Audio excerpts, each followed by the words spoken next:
আচ্ছা, ভূগোলের আমরা সৌরজগৎ সম্পর্কে মোটামুটি জানা হয়ে গেছে। সৌরজগতের গ্রহ, উপগ্রহ, গ্রহের গতিবেগ, সূর্যের কাছের গ্রহ, সূর্যের দূরের গ্রহ, পৃথিবীর কাছের গ্রহ, পৃথিবীর দূরের গ্রহ, পৃথিবীর কোন দুই গ্রহের মাঝখানে আছে সেটা, তারপরে হচ্ছে কোন গ্রহের কতগুলো উপগ্রহ সেটা, তারপরে হচ্ছে কোন গ্রহের মধ্যে প্রাণের অস্তিত্ব আছে, কোন গ্রহের মধ্যে গ্যাসের অস্তিত্ব আছে, কোন গ্রহের মধ্যে পাহাড় আছে। হ্যাঁ, যেমন কি এটা,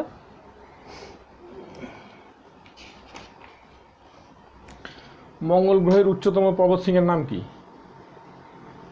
মঙ্গল গ্রহের উচ্চতম পর্বতশৃঙ্গের নাম হচ্ছে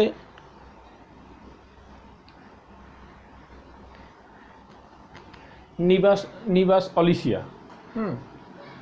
সেরকমই আর তারপরে কোন গ্রহের বলয় আছে? দুইটা গ্রহের বলয় আছে, শনি গ্রহের বলয় আছে আর ওই আরেকটা গ্রহের, ঠিক আছে? সেটা কোন গ্রহের সেটা তোমাদের বের করতে হবে, পড়তে হবে, ঠিক আছে? এরপরে আমরা চলে আসবো হচ্ছে সৌরজগতের সম্পর্কে জানা হয়ে গেল। সৌরজগতের পরে আমরা চলে আসবো পৃথিবীতে, ঠিক আছে? এবার পৃথিবীতে দেশ, মহাদেশ, সাগর। পৃথিবীর হচ্ছে কত ভাগ জল, কত ভাগ স্থল? পৃথিবীর হচ্ছে 3 ভাগ জল, 1 ভাগ স্থল। এবার এই 3 ভাগ জল যেটা আছে সেটাকে আবার কয়েকটা মহাসমুদ্রে, ঠিক আছে, নামকরণ করা হয়েছে।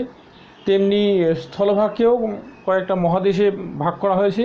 হ্যাঁ, আবার জলভাগকেও কয়েকটা মহাসাগরে ভাগ করা হয়েছে। এবং সেগুলোর নাম কি কি, সেগুলো তোমাদের জানতে হবে। তারপরে হচ্ছে কারণ ওখান থেকেও আসে। তারপরে সাগর, মহাসাগর, আর তারপরে মহাদেশ, দেশ, ঠিক আছে? দেশ হয়ে গেল। তারপরে হচ্ছে দেশের রাজধানী, দেশের রাজধানী, এটাও তোমাদের মনে রাখতে হবে, কারণ কোন দেশের কোন রাজধানী এটাও আছে। তারপরেই আমরা চলে আসব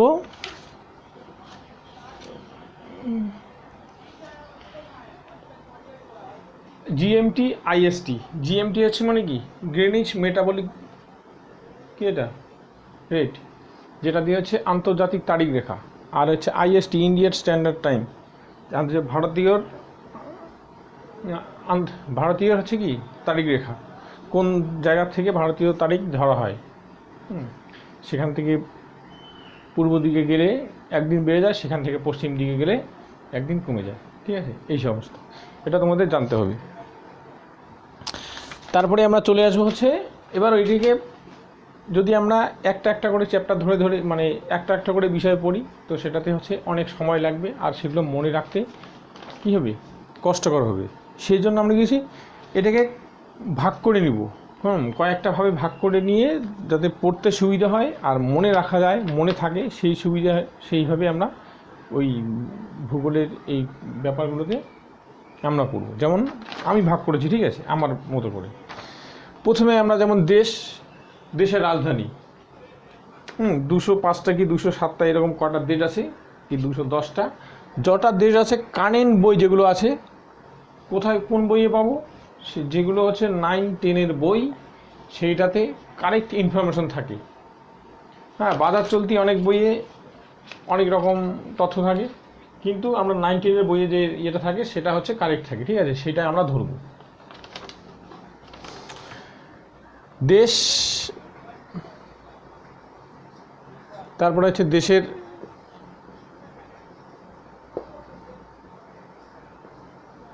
রাজধানী, এটা পড়ব। তারপরেই পড়ব হচ্ছে, কোথায় গেল ডাস্টার,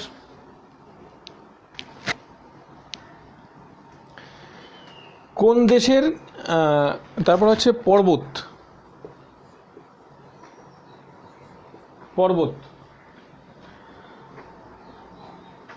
পর্বতমালা, কোন দেশ থেকে কোন দেশের মধ্যে বিস্তৃত, পর্বতটা বা পর্বতমালাটা কী কারণে কীভাবে কিসের জন্য তৈরি হয়েছিল সেটা জানতে হবে। ঠিক আছে, পর্বতের উচ্চতম, এই পর্বতের কী হবে, পর্বতের উচ্চতম স্থান বা উচ্চতম শৃঙ্গ এটাও জানতে হবে। ঠিক আছে, যেমন হিমালয় পর্বত। ঠিক আছে, হিমালয় পর্বত উচ্চতম শৃঙ্গের নাম কি? হ্যাঁ,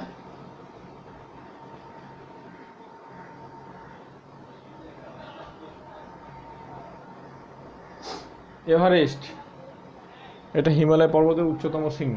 ঠিক আছে, আর ভারতীয় এভারেস্ট কোন জায়গায়, কোন দেশে অবস্থিত? ভারত নেপালে অবস্থিত। ঠিক আছে, ভারত নেপাল সীমান্তে কিন্তু এটাকে ধরা হয় নেপালে অবস্থিত। ঠিক আছে, তারপরে হচ্ছে ভারতের উচ্চতম শৃঙ্গ কোনটা? ভারতের উচ্চতম শৃঙ্গ হচ্ছে K2। ভারতের হচ্ছে কারাকোরাম। ঠিক আছে, এই K2 ভারতের হচ্ছে উচ্চতম শৃঙ্গ। তারপরে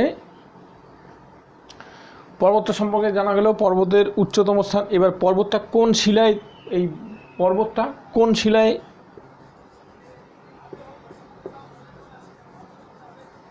গঠিত সেটাও আমাদের জানতে হবে। ঠিক আছে, এবার এই পর্বতের মধ্যে, এই পর্বত থেকে পর্বতে কোনো হিমবাহ আছে কি না, হিমবাহ, পর্বতে কোনো হিমবাহ আছে কি না সেটাও আমাদের জানতে হবে। ঠিক আছে, তারপর হচ্ছে হিমবাহ। তারপরে হচ্ছে এই পর্বত থেকে কোনো নদী উৎপত্তি হয়েছে কি না সেটা আমাদের জানতে হবে। ঠিক আছে, যদি নদী উৎপত্তি হয়ে থাকে সেটা আমাদের পড়তে হবে। তারপরে ওই পর্বতটার থেকে কি আছে, এই যে এইটার থেকে, ঠিক আছে, ওই পর্বত থেকে হিমবাহ, নদী, তারপর হচ্ছে নদীটার উপরে কোনো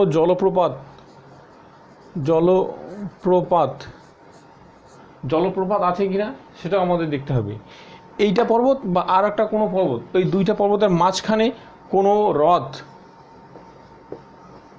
হ্রদ আছে নাকি, ঠিক আছে, সেটাও আমাদের পড়ে নিতে হবে। এবং সেই হ্রদটা যদি থাকে, এবং সেই হ্রদটা কী জলের হ্রদ, মিষ্টি জলের হ্রদ না নোনা জলের হ্রদ সেটাও জানতে হবে। ওই হ্রদটা সৃষ্টির কারণ সেটাও জানতে হবে। তারপরে কি আছে, গিরিপথ।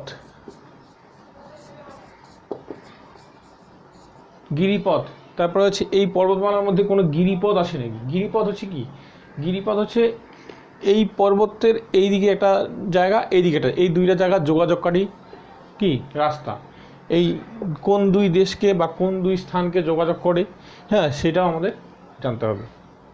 গিরিপথের নাম কি?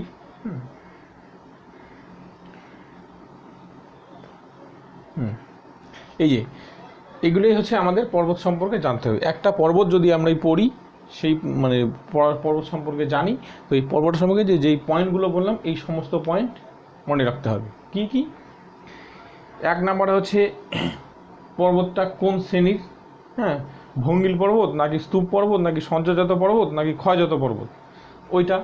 2 নম্বরে হচ্ছে পর্বতটা কীভাবে উৎপত্তি হয়েছে, উৎপত্তির কারণ সেটা। 3 নম্বর হচ্ছে কত দূর থেকে কত দূর পর্যন্ত বিস্তৃত, মানে বিস্তার। তারপর হচ্ছে গিরিপথ, নদীর মধ্যে ওই পর্বতের মধ্যে কোনো গিরিপথ আছে নাকি। তারপরে হচ্ছে সর্বোচ্চ শৃঙ্গ। তারপর নদীর মধ্যে হিমবাহ আছে নাকি সেটা, হিমবাহ যদি থাকে সেই হিমবাহ থেকে কোনো নদী সৃষ্টি হয়েছে নাকি, সেই নদীর মধ্যে আবার নদীটার মধ্যে কোনো জলপ্রপাত আছে নাকি সেটা। ঠিক আছে, এটা আমাদের জানতে হবে। আচ্ছা, পর্বত কাকে বলে?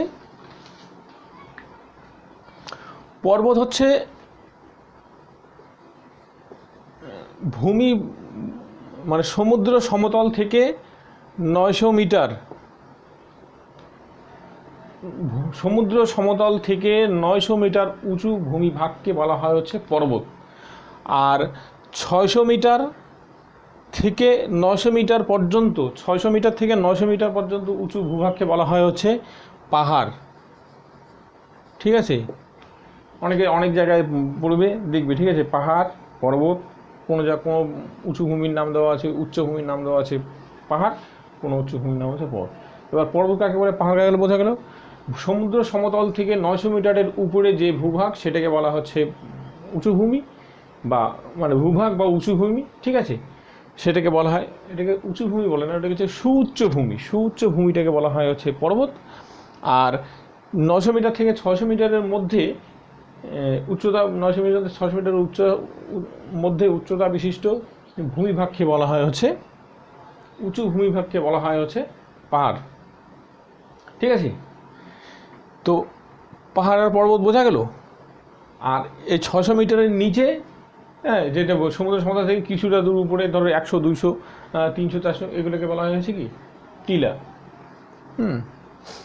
টিলা বা টিলাই বলে এগুলোকে, ঠিক আছে, বোঝা গেল। তাহলে পর্বত সম্পর্কে আমরা এই পয়েন্টগুলো জানবো। ঠিক তেমনি পর্বতের পরেই আমরা জানবো হচ্ছে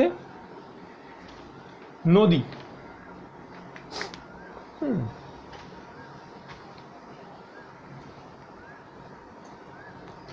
নদী সম্পর্কে জানবো, ঠিক আছে। নদী, নদ বা আচ্ছা, নদ আর নদী এই দুটার ফারাক কি আছে? নদ আর নদীর কোনো ফারাক নেই, ঠিক আছে, দুইটাই জলপ্রবাহ, ঠিক আছে। কিন্তু নদ হচ্ছে পুরুষলিঙ্গে আর নদী হচ্ছে স্ত্রীলিঙ্গ, ঠিক আছে।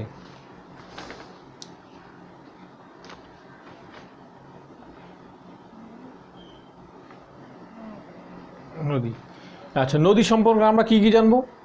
1 নম্বর হচ্ছে নদীটা উৎপত্তি,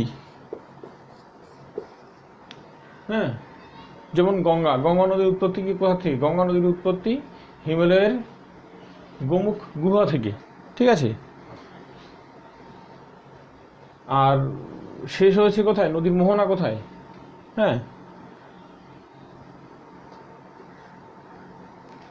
উৎপত্তি থেকে, নদীর উৎপত্তি কোথা থেকে উৎপত্তি আর কোথায় শেষ? শেষ বিন্দু মানে হচ্ছে মোহনা। মোহনা কোথায় কোথায় বা মিলিত হয়েছে, বিলীন হয়েছে? সমুদ্রে নাকি কোনো জলাধারে বা কোনো হ্রদে বা কোনো ভূমিভাগে, এরকম জানতে হবে। তারপর হচ্ছে বিস্তার, কোন কোন জায়গার উপর দিয়ে গেছে, ঠিক আছে। তারপর হচ্ছে বিস্তার, তারপর হচ্ছে অববাহিকা,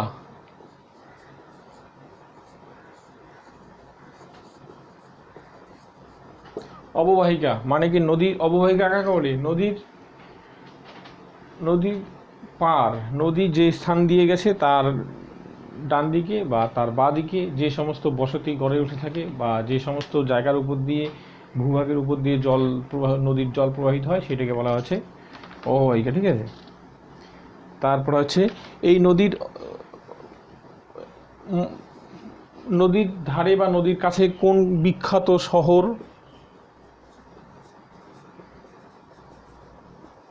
শহর বা স্থাপত্য বা শিল্প কারখানা আছে, সেটাও জানতে হবে, ঠিক আছে। তারপর হচ্ছে এই নদীর মধ্যে কোনো জলপ্রপাত আছে নাকি?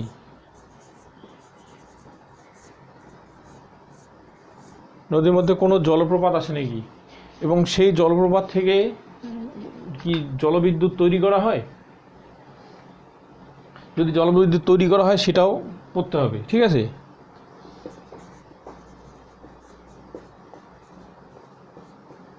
জলবিদ্যুৎ, নদীটার অথবা নদীটার মধ্যে আবার হচ্ছে পড়তে হবে বাঁধ। নদীটাতে কি বাঁধ দেওয়া হয়েছে নাকি? যদি বাঁধ দেওয়া হয়ে থাকে তাহলে কিসের জন্য বাঁধটা দেওয়া হয়েছে? তারপরে হচ্ছে বাঁধটা থেকে কি জলবিদ্যুৎ তৈরি করা হয়, নাকি বাঁধটা থেকে জল দিয়ে সেচের কাজে লাগানো হয়? বাঁধটা কত সালে দেওয়া হয়েছে, ঠিক আছে, সেটা আমাদের করতে হবে। বোঝা গেল?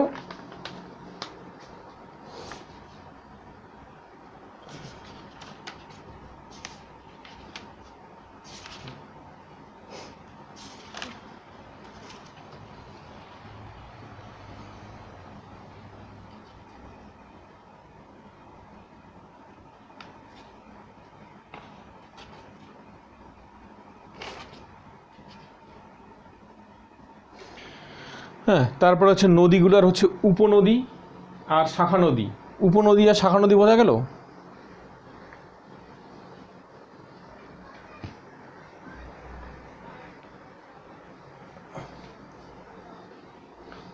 এই নদীটার আবার পড়তে হবে উপনদী, আর একটা হচ্ছে শাখা নদী। আচ্ছা, উপনদী আর শাখা নদী বলি, ঠিক আছে। এই ধরো গঙ্গা,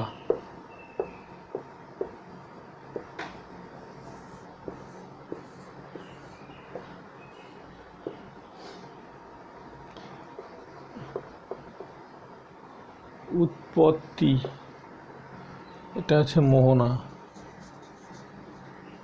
এটা ধরো নদী, নদীটা এই একটা ধারা, এই একটা ধারা, এই একটা ধারা, এই তিনটা ধারা মিলিত হয়ে কি হয়, গঙ্গা নদী তৈরি হয়েছে, ঠিক আছে। গঙ্গা, আর এই একটা ধারা ভাগ হয়েছে, এই একটা ধারা হয়েছে, এইটা ভাগীরথী, এটা হচ্ছে পদ্মা, এটা হচ্ছে ভাগীরথী বা হুগলি, বোঝা গেল। তো এই যে জলধারাগুলো মিলিত হয়ে কি হয়েছে, এখানে গঙ্গা নদী তৈরি হয়েছে। আর এই পরে শেষের দিকে গঙ্গা নদী যখন হয়, সমুদ্রে বিলীন হয়, তখন কি মিলিত হয়, তখন এই তিনটা ভাগে ভাগ হয়েছে। তো এই যে ছোট ছোট নদীগুলো মিলিত হয়ে মেন গঙ্গা নদী তৈরি হয়েছে। এই যে ছোট ছোট নদীগুলোকে বলা হয় হচ্ছে উপনদী। আর এই যে একটা মেন বড় নদী, এইখান থেকে, এটা তো পুরো বড় নদী, এই বড় নদীটা কি আছে, একটা সময় গিয়েছে এটা ভাগ হয়ে গেছে, ঠিক আছে। যেমন গঙ্গা নদী একটা ভাগ পদ্মা নাম নিয়ে বাংলাদেশের ভিতর দিয়ে চলে গেছে, একটা ভাগীরথী হুগলি নাম নিয়ে পশ্চিমবঙ্গ ভিতর দিয়ে গেছে। তো এই যে এগুলোকে বলা হয় হচ্ছে শাখা নদী, বোঝা গেল।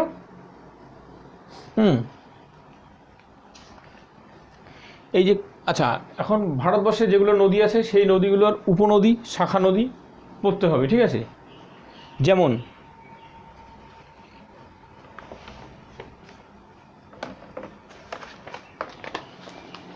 আমি বলছি, ঠিক আছে। যেমন ভারতের প্রধান নদীগুলির মধ্যে যেমন মহানন্দা, মহানন্দার উপনদী হচ্ছে কি, নাগ, পূর্ণ, ভবা, টাঙ্গন, সরি, ওটা হচ্ছে মহানন্দা নদী। মহানন্দা নদীর উপনদী হচ্ছে নাগ, পূর্ণ, ভবা, টাঙ্গন। মহানদীর উপনদী হচ্ছে হাসদা, মান্দ, ইব। কৃষ্ণা নদীর উপনদী হচ্ছে তুঙ্গভদ্রা, ঘাটপ্রভা, মুসি, ভীমা। গঙ্গা নদীর উপনদী হচ্ছে যমুনা, সোন, সারদা, চম্বল, গোমতী, ঘরঘরা, গণ্ডক, কোশি। এই এতগুলো নদী মিলিত হয়ে কি হয়েছে, মেন গঙ্গা নদী তৈরি হয়েছে। ব্রহ্মপুত্র নদীর উপনদী হচ্ছে কি, তিস্তা, তোর্ষা, বারাক, লোহিত, সুবর্ণশিরি। এই এতগুলো নদী মিলিত হয়ে হচ্ছে ব্রহ্মপুত্র নদী তৈরি হয়েছে। তারপরে হচ্ছে কাবেরী নদীর উপনদী হচ্ছে সিমসা, ভবানী, হিমাবতী। তিস্তা নদীর উপনদী হচ্ছে ছোট রঙ্গিত, বড় রঙ্গিত। তাপ্তি নদীর উপনদী হচ্ছে পূর্ণা। সিন্ধু নদীর উপনদী হচ্ছে বিতস্তা, ইরাবতী, শতদ্রু, বিপাশা, চন্দ্রভাগা। তারপর যমুনা নদীর উপনদী হচ্ছে কেন, বেতোয়া, চম্বল। গোদাবরী নদীর উপনদী হচ্ছে মঞ্জিরা, প্রাণহিতা, ইরাবতী। এই যে এগুলো তোমাদের হচ্ছে নদীর নাম, নদীর উপনদী, নদীর শাখা নদী, এইভাবে ধীরে পাট করে পড়তে হবে, ঠিক আছে। তারপর হচ্ছে বিভিন্ন নদী প্রকল্প কি, যেমন উকাই প্রকল্প, তাপি নদী, গুজরাট, সেচ। নদী প্রকল্প হচ্ছে কি, নদীতে এই ধরো নদীটা যাচ্ছে, এই নদীটা এইখান থেকে এইখানে প্রবাহিত হচ্ছে, ঠিক আছে। এবার নদীটার সমস্ত জলধারাটা কী হয়, এর মধ্যে দিয়ে চলে যায়। তো এই জায়গাটাও কী পায় না, জল পায় না, এই জায়গাটাও জল পায় না। তখন নদীটাতে কী করা হয়, নদীটাতে বাঁধ দেওয়া হয়। নদীটা বাদ দিয়ে নদীটার একটা ধারা কেটে এইদিকে নিয়ে যাওয়া হয়, একটা ক্যানেল মানে ধারা কেটে এদিকে নিয়ে ক্যানেল, সেচ খাল বলে, ঠিক আছে। এই যে জলের নদীর জলটাকে কী হয় ভাগ করে সেচের কাজে লাগানো হয়, এই সেচের কাজে লাগানোটাকে বলা হচ্ছে প্রকল্প, নদী প্রকল্প। এই নদী প্রকল্প দিয়ে অনেক সময় সেচের জন্য করা হয়, আবার অনেক সময় নদী যদি খরস্রোতা হয়, সেই খরস্রোতা নদী থেকে কী হয় জলবিদ্যুৎ তৈরি করা হয়, ঠিক আছে। যেমন নদী প্রকল্প ভারতবর্ষে সেরকম নদী প্রকল্পগুলি আছে, হ্যাঁ, এবার সেগুলো সম্পর্কে জানতে হবে। যেমন ভারতবর্ষের নদী প্রকল্প: উকাই প্রকল্প তাপ্তি নদী, ঘাটপ্রভা প্রকল্প ঘাটপ্রভা নদী, ভীমা প্রকল্প ভীমা নদী, চম্বল প্রকল্প চম্বল নদী, তাওয়া প্রকল্প তাওয়া নদী, রিয়াদ প্রকল্প রিয়াদ নদী, কোশি প্রকল্প কোশি নদী, হ্যাঁ, গণ্ডক প্রকল্প গণ্ডক নদী, ইডুক্কি প্রকল্প পেরিয়ার নদী, মহানদী বদ্বীপ প্রকল্প মহানদী, বহুমুখী প্রকল্প শতদ্রু নদী, ভাকরা নাগাল বহুমুখী প্রকল্প, ঠিক আছে। ময়ূরক্ষী প্রকল্প ময়ূরক্ষী নদী, নাগার্জুনা সাগর প্রকল্প, হ্যাঁ, কৃষ্ণা নদী, নিম্ব সেলেরু প্রকল্প সেলেরু নদী, সর্দার সরোবর প্রকল্প নর্মদা নদী। এটা কিন্তু পরীক্ষায় আসে, সর্দার সরোবর প্রকল্প কোন নদীর উপর? নর্মদা নদীর উপর, ঠিক আছে। আর সর্দার সরোবর প্রকল্প যে নদীর প্রকল্প, সেখানে কোন দুই রাজ্যের মধ্যে ইয়ে করা হয়, মানে কোন দুই রাজ্যের উপকারের জন্য, কোন দুই রাজ্যের সেচ কাজের জন্য এই প্রকল্প দেওয়া হয়, সেটার নামও আছে, ঠিক আছে। যেমন গুজরাট ও অন্ধ্রপ্রদেশ। বানসাগর প্রকল্প সোন নদী, ডালহৌসির প্রকল্প চেনাব নদী, তারপর হচ্ছে থেনডাম প্রকল্প রাভি নদী, এটাও আসে। মালপ্রভা প্রকল্প মালপ্রভা নদী, তুঙ্গভদ্রা বহুমুখী প্রকল্প তুঙ্গভদ্রা নদী, উচ্চ কৃষ্ণা প্রকল্প কৃষ্ণা নদী, হীরাকুদ বহুমুখী প্রকল্প মহানদী হীরাকুদ বাঁধ, এটা প্রচুর আছে, ঠিক আছে। দামোদর নদী প্রকল্প দামোদর নদী। তো এই যে এইভাবে ভাগ ভাগ ভাগ ভাগ করে পড়তে হবে। মানে একটা সাবজেক্ট, মানে একটা বিষয় যখন আমি ধরবো, নদী যখন আমি ধরছি, এই নদী সম্পর্কে ভারতবর্ষের যত নদী আছে, ভারতবর্ষের নদীগুলো কোন কোন রাজ্যের উপর দিয়ে গেছে, সেই রাজ্যের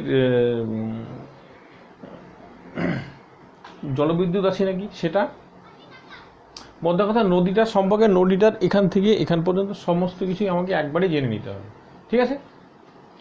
তো পাহাড় নদী তোমরা সেম সেইভাবে বের করে ডাটা বের করো, সেইভাবে ডাটা বের করে পড়তে থাকো, ঠিক আছে। আচ্ছা, আবার দেখা হবে নেক্সট ক্লাসে, ঠিক আছে। চলো আজকের মতো এইটুকুই।